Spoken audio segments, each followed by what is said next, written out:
Madrasah dan Man 2 Bandar Lampung ini yang berbeda dengan madrasah-madrasah negeri yang ada di Provinsi Lampung itu adanya program keterampilan. Di tata busana saya harus mengarah kepada menciptakan yang sekarang yang pola batik yang ramah lingkungan, yaitu yang masuk dikategorikan ekoprint itu. Nah, motor listrik ini sudah 1 tahun berjalan. Baik.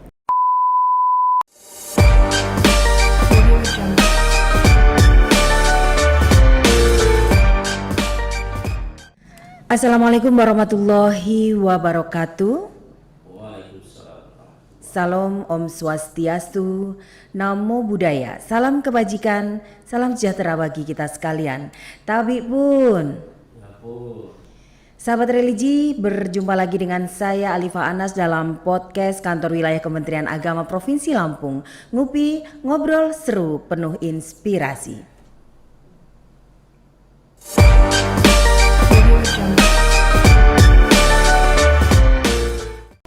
Baiklah, hadir bersama saya hari ini Kepala Madrasah Aliyah Negeri 2 Bandar Lampung, Bapak Haji Naufal. Assalamualaikum Bapak, apa kabar? Waalaikumsalam, tapi pun. Ya pun, salamnya orang Lampung ya Pak. Ya. Baik Pak Naufal, terima kasih sudah hadir bersama kami. Dan hari ini kita akan membahas tentang Madrasah Aliyah Negeri 2 Bandar Lampung yang memang istimewa. Kenapa saya sebut istimewa? Karena saya melihat bahwa di Man 2 Bandar Lampung ini satu-satunya madrasah yang mempunyai program keterampilan yang luar biasa banyak. Karena beberapa kali saya mengunjungi Man 2 Bandar Lampung, Pak Naufal. Baik Pak Naufal, mungkin sebagai prolog atau sebagai pengantar kita, Pak Naufal bisa menceritakan tentang profiling di Madrasah Aliyah Negeri 2 Bandar Lampung. Ya, makasih Ibu Alifah Pak. Ya, Ibu Alifah sedikit grogi Pak. Iya. Man 2 Bandar Lampung ini kan proses perjalanan sejarahnya kan panjang. Betul. Jadi Man 2 ini sebelum dia terbentuk menjadi Man 2 Bandar Lampung kan ada proses-proses perubahan dari PGA ke sebelumnya PGA ya Pak ya? PGA, baik. Kemudian yang setelah PGA itu dia berubah menjadi Man 2 Tanjung Karang. Man 2 Tanjung Karang. Setelah itu baru menjadi Man 2 Bandar Lampung. Baik. Nah, itu proses perjalanannya yang di dalam perjalanannya Man 2 Bandar Lampung itu sudah banyak pergantian kepala-kepala madrasah. Betul sekali Pak. Nah, mulai terbentuk menjadi Man 2 Bandar Lampung itu masih ingat nggak Pak tahun berapa? Ada sebelumnya di catatannya ya Pak. Saya itu dari tahun pertama kali dari PGA itu dari mulai tahun 1971. Oke, baik. Ya, belum lahir ya Pak saya Pak. Oh iya. Kalau saya sudah lahir. Sudah ya Pak. Dari 71 sampai 90. Oke, baik. Untuk PGA. Kemudian masuk ke Man 2 Tanjung Karang dari tahun 1990 sampai ke 2013. Sehingga 2014-nya menjadi Man 2 Bandar Lampung. 2014. Oh, belum lama ya Pak ya. Tapi di usianya yang relatif masih muda, kemajuan dan perkembangan Man 2 Bandar Lampung ini luar biasa Pak Naufal. Sekarang siswanya berapa Pak secara keseluruhan? Siswa untuk tahun sekarang ini 2023-2024 ini berjumlah 907 siswa. 907 itu dari kelas 1 sampai? Dari kelas 1 sampai kelas 3 sampai kelas 12. Ada berapa rombongan belajar? Ada 27 rombel. 27 rombel, baik Pak. Untuk apa penerimaan siswa baru apa Pak namanya? PPDB betul. Ya, PPDB tahun 2023 yang mendaftar berapa, yang masuk berapa itu? Ya, pada pelaksanaan PPDB kemarin itu di sini sudah terdaftar adanya kami secara pendaftar ini lebih dari 400-an ya. Oke. Ya, lebih dari 400-an, cuman yang kita terima kita ini ada 2 gelombang. Betul. Yang pertama adalah gelombang jalur prestasi. Baik. Yaitu memilih siswa-siswa yang tentunya yang akan kita menjadikan pilot proyek kita untuk pengembangan madrasahnya. Baik. Nah, kemudian yang kedua itu melewati jalur reguler. Nah, Oke. Sehingga total yang kita terima itu sebanyak 266. 266, artinya 50 atau Iya. hampir 100% yang tidak Sebenarnya bisa di diterima. tahun 2022-2023 itu ada penambahan lokal ya. Baik, Pak. Penambahan lokal itu kita memanfaatkan lokal yang kayak ruang fisika, kemudian ada lokal yang tidak memenuhi representatif, tapi karena itu adalah banyaknya minat ya yang ada di masyarakat, mau nggak mau kita upayakan sehingga tahun ini terpaksa saya hilangkan lagi 2 lokal itu. Karena ya namanya ruangan fisika kita jadikan ruang kelas, itu otomatis nanti lab itu akan terganggu. Betul. Sehingga jumlah yang kita terima pun agak mengalami penurunan tahun Betul, ini. betul, Walaupun betul. animonya banyak. Iya, dikurangin jumlah kelasnya Iya. karena supaya ada fasilitas atau sarana prasarana pendukung yang memadai untuk pembelajaran begitu ya Pak Noval. Pak Noval boleh maju sedikit, suaranya agak jauh. Baik, Pak Noval, apa sih yang membedakan MAN 2 Bandar Lampung dengan madrasah-madrasah aliyah yang lain? Iya. Khususnya di Provinsi Lampung Iya, ya Pak ya? Benar. Tentunya sebagian mungkin orang sudah tahu ya bahwa adanya keberadaan MAN 2 Bandar Lampung ini yang berbeda dengan madrasah-madrasah negeri yang ada di Provinsi Lampung itu adanya program keterampilan. Program keterampilan, Nah, baik. program keterampilan ini yang ada di MAN 2 ini ada 3 program. Yang pertama adalah program kendaraan bermotor. Kendaraan bermotor, Ya. baik. Kemudian yang kedua program AC pendingin. Oke. Dan yang ketiga program tata busana. Oke, dari 3 program ini yang paling diminati siswa yang mana ini Pak? Kalau saya lihat dari hasil monitoring saya terhadap ketiga program ini, yang banyak peminatnya adalah program tata busana. Justru tata busana Iya, ya Pak, tata berarti cewek-cewek ini yang Iya. menyukai. Karena Oke. rata-rata siswa MAN 2 itu kan lebih banyak ceweknya daripada putranya. Iya, iya. Rata-rata itu di mana-mana juga. Komposisi jumlah siswa perempuan Iya. dan laki-laki lebih Lebih banyak banyak perempuan. perempuan. Ini mungkin karena sudah akhir zaman ya Pak. Mungkin. Laki-laki lebih sedikit dibandingkan Iya. perempuan, makanya itu ada yang di situ tuh nggak punya pacar tuh Pak. Nggak usah kita sebut namanya ya. Baik Pak Noval, tadi kita kembali ke program keterampilan di MAN 2 Bandar Lampung, ada 3 tadi disebutkan Pak Noval. Sejauh ini Pak yang dilakukan pihak madrasah itu apa saja sih Pak untuk memajukan program ini? Sejak saya masuk tahun 2021 itu kondisi keterampilan itu sedikit agak tidak berjalan ya. Oh baik.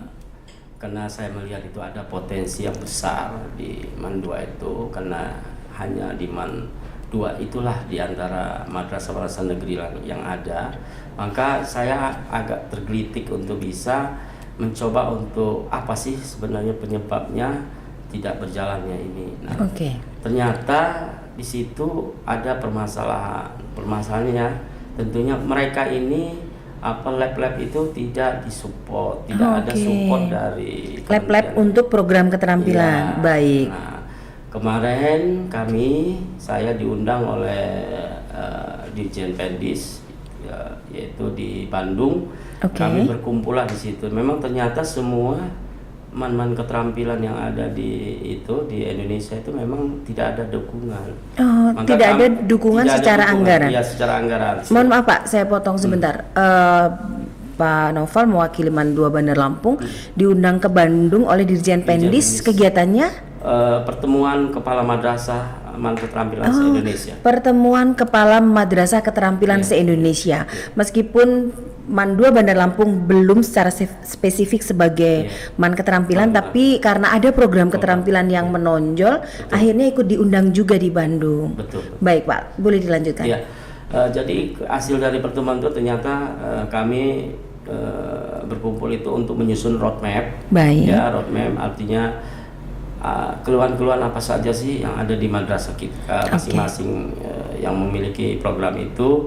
Kemudian kami menyusun, kemudian dari situ nanti akan diupayakan membentuk juknis. Oke.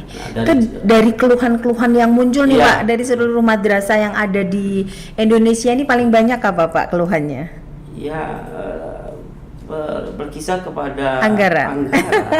Persoalan yang sangat klasik, tapi memang itu pengaruhnya luar biasa ya Pak ya. Jadi selama ini rupanya man-man yang ada memiliki keterampilan itu dia memanfaatkan anggaran dari masyarakat.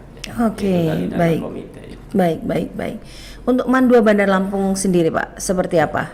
Nah, bagi kita yang MAN 2 ini, yang saya melihat itu ada potensi yang besar seperti itu, maka saya mencoba dari tahun 2002 itu, 22 itu saya mencoba untuk memberikan suatu suplemen anggaran yang ada dari anggaran masyarakat itu dengan ketiga program keterampilan itu saya berikan dana support. Oke, ada supporting dana di 3 program ini. Pak, di Tata Busana tadi disampaikan peminatnya luar biasa banyak. Betul. Bahkan kami pernah berkunjung ke sana bersama Pak Direktur KSKK kalau tidak salah. Pada waktu itu juga melihat secara langsung aktivitas di siswa di program-program keterampilan ini. Mungkin Pak Noval juga bisa ceritakan supaya masyarakat juga tahu yang dilakukan itu apa di program ini Pak. Tata busana apa, pendingin apa, motor apa gitu. Oke. Yang ada di dalam, pertama saya coba dulu ke tata busana ya. Baik, siap. Di sana itu yang pertama adalah siswa-siswa yang masuk di situ itu diperkenalkan dulu cara menjahit. Cara menjahit ya Pak. Ada banyak mesin jahit di sana. Ada berapa unit Pak? Ada sekitar 40-an lah. 40 unit. Itu banyak loh Pak. Ada sebagian yang rusak memang itu yang. Tapi ya dari jumlah yang ada itu kami tetap memanfaatkan. Baik. Ya. Kemudian ada kerusakan kecil ya kita bantu. Dari itu kalau ada 30 unit aja Pak, kita bisa bikin konveksi Pak. Bisa.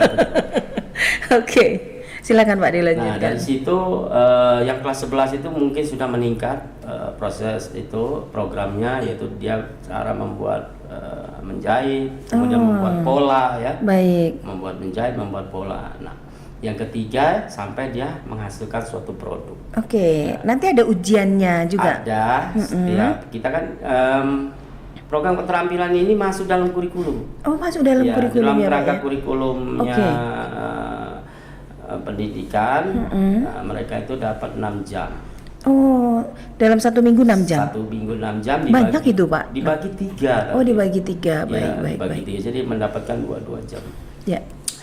Nah itu yang ada di MAN keterampilan Tata busana. Sudah ada hasilnya Pak? Misalnya baju kah? Kalau itu sudah banyak hasilnya. Tapi saya sempat mengumpulkan para kepala-kepala keterampilan itu. Baik. Untuk ke depan itu saya susun untuk bisa mereka itu menciptakan suatu produk. Jadi tidak kami itu memberikan anggaran itu harus ada pertanggungjawaban. Betul. Nah, seperti yang saya sudah mulai sekarang di tahun 2023 ini, mereka saya kasih anggaran tapi saya punya target. Kayak seperti di Tata Busana, saya harus mengarah kepada menciptakan yang sekarang yang pola batik yang ramah lingkungan, yaitu yang masuk dikategorikan ekoprint itu. Oh ekoprint, ada program ini di keterampilan Tata Busana. Ekoprint itu sudah dimulai sejak kapan Pak? Itu inovasi. Oke. Itu inovasi. Kalau yang di dalam program ininya kurikulumnya enggak ke situ. Tapi baik. dia harus menciptakan inovasi. Nah, itu yang saya minta mereka yang ada di keterampilan Tabus itu untuk berinovasi. Salah satunya saya suruh minta mereka itu menciptakan produk batik yang menggunakan ramah lingkungan, bahan-bahannya tidak menggunakan zat kimia. Baik. Itu dari yang Tata busana. Kemudian yang AC pendingin saya juga seperti itu. Program mereka itu ya biasa ya, memperkenalkan komponen-komponen AC, kemudian mereka suruh bisa mencuci AC, memperbaiki AC. Tetapi saya tidak puas di situ. Dia juga harus bisa menciptakan model-model AC-AC yang mengarah ke ramah lingkungan. Seperti itu. Ya, dia harus ciptakan seperti itu. Apapun nanti hasilnya, ya itulah produk yang didapat. Oke, untuk yang keterampilan AC ini, Pak Noval, sudah adakah actionnya yang keluar? Sudah. Banyak, seperti apa, Pak? Mereka itu sering kita sendiri intern memanfaatkan mereka, yaitu dengan mencuci AC-AC yang ada di lingkungan sekolah, di madrasah. Kemudian juga mereka itu suka ada pesanan-pesanan dari luar. Oh, berarti saya boleh order? Bisa, ya. Termasuk ke Mandua ya, Pak? Ibu subkor evaluasi dan kesiswaan pernah nyuci AC dari anak-anak siswa Mandua. Iya. Biasa kita panggil, kita bersih nasi kita. Siap. Siap Pak Noval, lanjutkan yang boleh. satunya yaitu yang memang menjadi suatu tantangan kami, karena ini juga salah satu dorongan dari Pak Kakanwil ya, Pak Puji sekarang, yang ada di motor listrik itu. Oke, motor listrik, betul. Ini sudah berjalan ya Pak? Nah, motor listrik ini sudah 1 tahun berjalan. Baik. Nah, disitulah kami awalnya memang sempat terseok-seok ya, karena memang untuk Vespa, inovasi kendaraan listrik Vespa ini yang dari tadinya yang tidak bisa digunakan, yang sudah rusak, sudah apa, itu kita ciptakan, mesinnya kita bongkar, kita ganti dengan yang listrik. Oke. Cuman kendala kami di sini yaitu pembelian produk itu sudah kita bekerja sama dengan pihak Eger ya, waktu itu dari saran dari Pak Kanwil disuruh menghubungi ke sana. Kami kirim tenaga teknis untuk memahami motor listrik itu 3 orang, kita kirim dibekali di sana. Kemudian ada satu produk Vespa yang kita jadikan sudah berbentuk kendaraan listrik. Oke. Itu sudah ada barangnya yang jadi Pak? Iya. Ada berapa unit? Sementara ini baru 2 unit karena memang permasalahannya anggaran itu cukup besar, Bu. Untuk satu kendaraan itu. Itu kira-kira budgetnya berapa Pak? Motor yang kita sudah jadi itu dari mulai mesin sampai kita pengecetan sampai kita jadi itu sekitar 54 juta. 54 juta. Itu kita sudah bisa beli motor apa itu?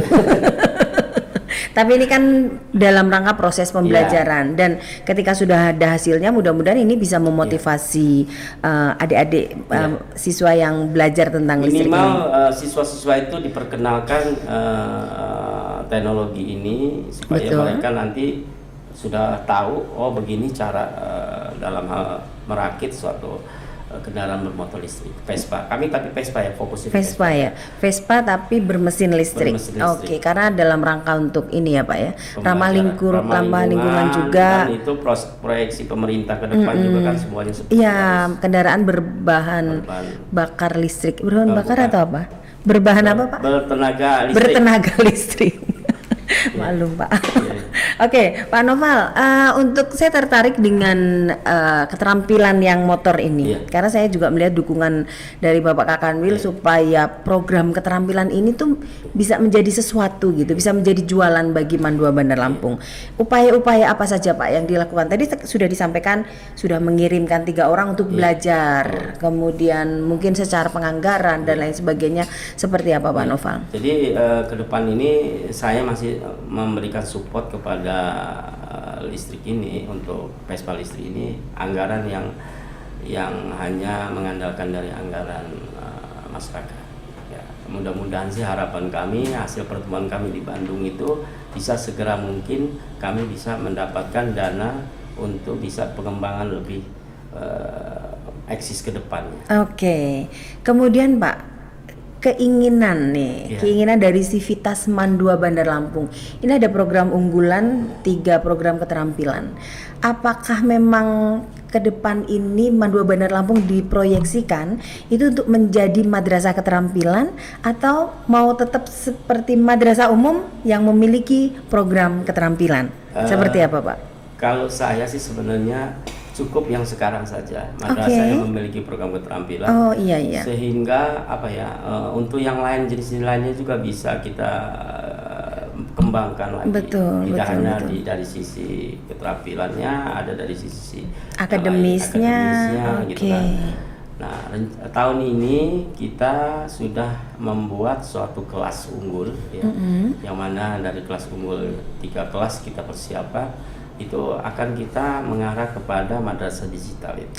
Madrasah digital. Nah, madrasah digital itu kami sudah melakukan, karena salah satu program yang ada di saya itu adalah untuk bisa bekerja sama dengan lintas sektoral.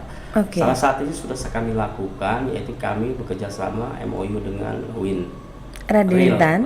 Oke. Dan itu sudah berjalan, yaitu anak-anak yang berada di kelas unggul itu, yang kelas 10 itu, kita proyeksikan mereka ini akan menjadi calon-calon anak-anak yang kita persiapkan untuk mengikuti lomba-lomba yang ada di Kementerian Agama kita. Oke. Misalnya MIRES, Oh iya, MIRES. KSN, Oke, Olimpiade, OSN. ya. Oke. Terus ada karya ilmiah itu ya, MIRES. Oke. Nah itu kita siapkan mereka itu dengan kita minta bantuan dengan pihak UIN, sehingga sekarang sudah dosen-dosen UIN lewat pengabdian masyarakat itu dia memberikan materi-materi itu kepada siswa-siswa Mandua. Nah, yang kelas 11-nya bagaimana? Nah, mereka yang kelas 11 ini walaupun dia tidak berada di kelas unggulan, itu nanti kita ambil, memang mereka ini kan sudah kita punya nih. Anak-anak kelas 11 ini yang punya potensi ke arah situ. Itu kita ikutkan mereka untuk ikut belajar. Oke. Belajar di yang dosen UIN berikan itu kepada Mandua itu. Iya.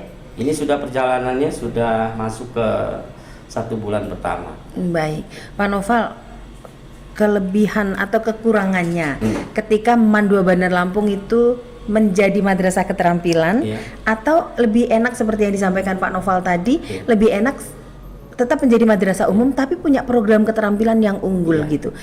Kenapa Pak? Kenapa tidak memilih ada perbedaannya atau begini, seperti apa? jelas kalau gitu menjadi man keterampilan, tentunya kurikulumnya juga harus berubah. Oh, banyak hal yang harus berubah ya Pak ya. Itu biasanya pola-pola kurikulumnya pola-pola yang dilakukan di sekolah-sekolah SMK itu. Jelas hampir akan seperti itu. Terganggu lah bahasanya program umumnya ya, kurikulum umumnya. Maka yang lebih tepat saya pikir yang sekarang ini aja lah. Oke, tetap Mandua sebagai yang memiliki program keterampilan. Sehingga baik. Dari segala aspek dan orang tua yang berharap untuk menyekolahkan anaknya di Mandua ini bisa semuanya terpenuhi. Oke. Sekarang kita udah hampir-hampir di ujung podcast kita Pak Noval. Prestasi apa sih Pak sebenarnya yang sudah pernah diraih oleh Mandua Bandar Lampung ini Pak? Mudah-mudahan bisa menjadi inspirasi bagi madrasah yang lain. Kalau bicara prestasi itu kami itu sudah mengarah ke prestasi yang kalau untuk lingkup provinsi itu kami banyak ya. Banyak ya Pak ya. Prestasi di bidang akademik. Di bidang akademik. Oke, baik. Banyak. Bahkan di tingkat nasional kami sejak dari tahun 2022 itu sudah menghasilkan juara KSM tingkat nasional. Oke, untuk 2022 ya. Juara perak ya, yaitu atas nama Ikrama itu. Oke, baik. Nah, tahun 2003 ini juga kami dapat tingkat nasional KSM-nya, yaitu dari Emil ya, dia juara perunggu tingkat nasional. Juara perunggu tingkat nasional. Itu di skup KSM. Yang di bidang-bidang non akademiknya ya juara karate nasional. Iya, banyak sekali ya Pak ya. Tidak bisa kita hitung lagi kali Pak. Saking banyaknya. Saking banyak. Nanti kapan-kapan kita akan undang siswa-siswa berprestasi dari Mandua Bandar Lampung untuk jadi narasumber podcast kita ya Pak Noval ya. Oke, Pak Noval tadi dijelaskan bahwa untuk meningkatkan mutu dari madrasah ini itu sudah ada kelas digital di Mandua Bandar Lampung. Apakah kelas digital ini memang khusus untuk kelas unggulnya atau seperti apa Pak? Ya memang ini sesuai dengan programnya Pak Kanwil sendiri ya, terkait dengan bahwa setiap madrasah harus memiliki kelas digital karena memang mengikuti era perkembangan zaman sekarang. Betul. Apalagi siswa-siswa atau siswa milenial ataupun yang generasi emas ini kan memang harus dipersiapkan ke arah situ. Iya Pak. Nah sehingga kita mengikuti apa yang diarahkan oleh Pak Kanwil dalam rapat-rapat kita dengan di Penmat provinsi itu, maka itu harus gayung bersambut. Artinya ya kita harus segera mempersiapkan ke arah itu.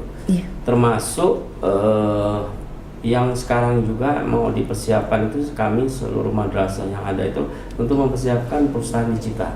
Perpustakaan digital, baik. Kami kemarin itu sudah mau mencoba sebenarnya membuat itu, tapi nanti dulu kata Pak Kanwil supaya mau sama-sama gitu. Oke. Mungkin nanti akan ada terintegrasi. Ya, terintegrasi. Jadi kita bisa menukar informasi terkait dengan literasi, bahan-bahan yang ada betul. di setiap perpustakaan yang ada di madrasah-madrasah yang ada. Iya, betul, baik. Kemudian Pak Noval, ini yang terakhir pertanyaannya. Untuk masyarakat nih, khususnya yang ingin menyekolahkan putra-putrinya di Mandua Bandar Lampung, ada apa pernyataan atau statement apa Pak untuk masyarakat? Ya, yang jelas kami terbuka bagi masyarakat, khususnya Provinsi Bandar Lampung, ya, Provinsi Lampung dan Bandar Lampung sendiri untuk bisa menyekolahkan anak-anaknya di Mandua Bandar Lampung. Siap. Artinya jangan penuh keraguan, ya. Iya. Karena memang mereknya Mandua ini memang salah satu ya sekolah yang kita ciptakan untuk bisa dari segala lapisan pendapatan ekonomi orang tua tuh bisa sekolah di situ. Baik. Termasuk dalam hal penganggarannya juga kita memperhatikan dari sisi pendapatan orang tua. Oke, baik. Artinya memang menyesuaikan dengan kemampuan masyarakat untuk bisa menyekolahkan di Mandua Bandar Lampung. Walaupun ya dalam hal ini memang sedikit agak terganggu ya. Iya. Karena terkait dengan peningkatan mutu pun harus diimbangi juga dengan adanya anggaran. Oke, anggaran. Ya, itu jadi kendala. Iya, betul. Pak, ya. Persoalan klasik ya Pak ya. Karena ini kadang-kadang masyarakat sendiri itu tidak mau ngerti hal itu. Iya, baik. Maka perlu adanya memang penjelasan dari pihak madrasah itu sendiri terkait dengan anggaran itu. Baik. Ya, mudah-mudahanlah ke depan nanti, misalnya kalau memang sudah perekonomian negara kita bisa pulih, ya, kalau bisa ya anggaran itu tidak lagi dibantu oleh anggaran masyarakat, ya. Kalau bisa. Bisa mandiri. Ya. Bisa jualan motor banyak. Iya. Jualan motor listriknya banyak, kemudian AC-nya jalan, bisa bikin seragam sendiri konveksi. Bukan sesuatu yang tidak mungkin ya Pak Noval ya. Tapi dengan ada perlu catatan potensi. nih Bu Ali, Pak. Iya. Untuk masalah seragam, pernah saya berkoordinasi dengan Kepala Keterampilan bahwa ternyata sekolah itu tidak boleh membuat seragam. Oke, tapi jualan boleh Pak. Karena apa? Di situ ada yang namanya anggaran yang pendapatan PNPB ya. Oke, baik. Nah, hasil dari PNPB itulah yang harus disetorkan ke negara. Ke negara. Mungkin nantilah konsepnya seperti apa supaya bisa memberdayakan ekonominya sendiri dari keterampilan yang luar biasa di Mandua Bandar Lampung ini. Baik Pak Noval, terima kasih banyak waktunya. Sukses terus. Mudah-mudahan di tangan Pak Noval, Mandua Bandar Lampung akan semakin maju. Keterampilannya semakin keren, semakin diminati oleh masyarakat Bandar Lampung khususnya. Sesuai dengan tugas dan amanat yang diberikan oleh saya selaku kepala madrasah, tentunya amanat ini harus saya jalankan dengan maksimal. Baik Pak Noval, terima kasih. Baik sahabat religi, terima kasih. Terus saksikan podcast Kantor Wilayah Kementerian Agama Provinsi Lampung, Ngupi Ngobrol Seru Penuh Inspirasi. Jangan lupa untuk like, comment, and subscribe. Sampai jumpa. Assalamualaikum warahmatullahi wabarakatuh. Salam cinta dari kami.